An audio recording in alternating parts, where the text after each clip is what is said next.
গুড়ি গুড়ি বৃষ্টি হচ্ছে, এটা ইংরেজি হবে ইটস ড্রিজলিং। বাইরে গুড়ি গুড়ি বৃষ্টি হচ্ছে, ইটস ড্রিজলিং আউটসাইড। বাইরে গুড়ি গুড়ি বৃষ্টি হচ্ছে। এখন তো বর্ষাকাল মানে বৃষ্টির সময়, তো আমরা বৃষ্টি নিয়ে আজকে ইংরেজি প্র্যাকটিস করব, ঠিক আছে? বাইরে বৃষ্টি হচ্ছে, এটা আপনি ইংরেজিতে কিভাবে বলবেন? এটা হবে it's raining outside. It's raining outside মানে বাইরে বৃষ্টি হচ্ছে। আচ্ছা, এখন যদি বলি শুধু বৃষ্টি হচ্ছে, তাহলে কি হবে? ইটস রেনিং, বৃষ্টি হচ্ছে, আজকে বৃষ্টি হচ্ছে, ইটস রেনিং টুডে। গুড়ি গুড়ি বৃষ্টি হচ্ছে, ইংরেজি কি হবে? It's drizzling. ড্রিজলিং এর মূল ভার্ব হচ্ছে ড্রিজল, ঠিক আছে? ড্রিজল মানে হচ্ছে গুড়ি গুড়ি বৃষ্টি হওয়া, আর ড্রিজলিং মানে হচ্ছে বৃষ্টি হচ্ছে। যেমন ইটস ড্রিজলিং, গুড়ি গুড়ি বৃষ্টি হচ্ছে। বাইরে গুড়ি গুড়ি বৃষ্টি হচ্ছে, এর ইংরেজি হবে ইটস ড্রিজলিং আউটসাইড। বাইরে গুড়ি গুড়ি বৃষ্টি হচ্ছে। আমরা গুড়ি গুড়ি বৃষ্টি হুক করছি, এর ইংরেজি কি হবে? We enjoy the drizzling. এবার যদি বলি মুষলধারে বৃষ্টি হচ্ছে মানে অনেক বেশি পরিমাণে বৃষ্টি হচ্ছে, এর ইংরেজি কি হবে? It's raining cats and dogs. মানে মুষলধারে বৃষ্টি হচ্ছে মানে অনেক বেশি পরিমাণে বৃষ্টি হচ্ছে। অথবা ইটস পোরিং রেইন।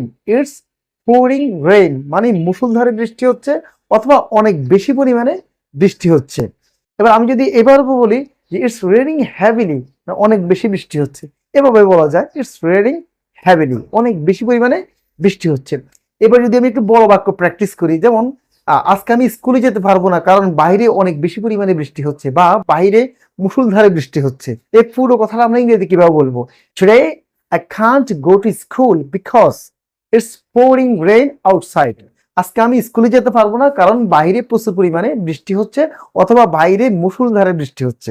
এবার আমরা একটু আবার প্র্যাকটিস করি। বৃষ্টি হচ্ছে, এর ইংরেজি কি? It's raining.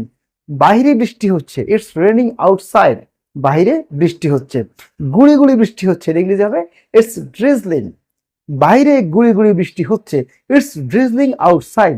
বাইরে গুড়ি গুড়ি বৃষ্টি হচ্ছে। চলো আমরা গুড়ি গুড়ি বৃষ্টি বা রিমঝিম বৃষ্টি উপভোগ করি, এর ইংরেজি কিভাবে বলবেন? Let's enjoy the drizzling. চলো আমরা গুড়ি গুড়ি বৃষ্টি উপভোগ করি, কেমন? আর মুষলধারে বৃষ্টি হচ্ছে, it's pouring rain. It's pouring rain, মুষলধারে বৃষ্টি হচ্ছে অথবা অনেক বেশি পরিমাণে বৃষ্টি হচ্ছে। অথবা আমরা যদি এভাবে বলি যে it's raining cats and dogs, মুষলধারে বৃষ্টি হচ্ছে অথবা অনেক বেশি পরিমাণে বৃষ্টি হচ্ছে। এবার যদি আমি এটা বলি যে আজকের আকাশ খুব মেঘাচ্ছন্ন, এর ইংরেজি কি হবে? Today the sky is very cloudy. মানে আজকের আকাশ খুব মেঘাচ্ছন্ন। এখানে ক্লাউড মানে মেঘ আর ক্লাউডি মানে মেঘাচ্ছন্ন। Today the sky is very cloudy মানে আজকের আকাশ খুব মেঘাচ্ছন্ন। তো বৃষ্টি নিয়ে আমি যে ইংরেজি সেন্টেন্সেস গুলো বলেছি, আপনারা এই সেন্টেন্সেস গুলো ভালোভাবে প্র্যাকটিস করবেন। ওকে, আল্লাহ হাফেজ, আসসালামু আলাইকুম ওয়া রাহমাতুল্লাহ।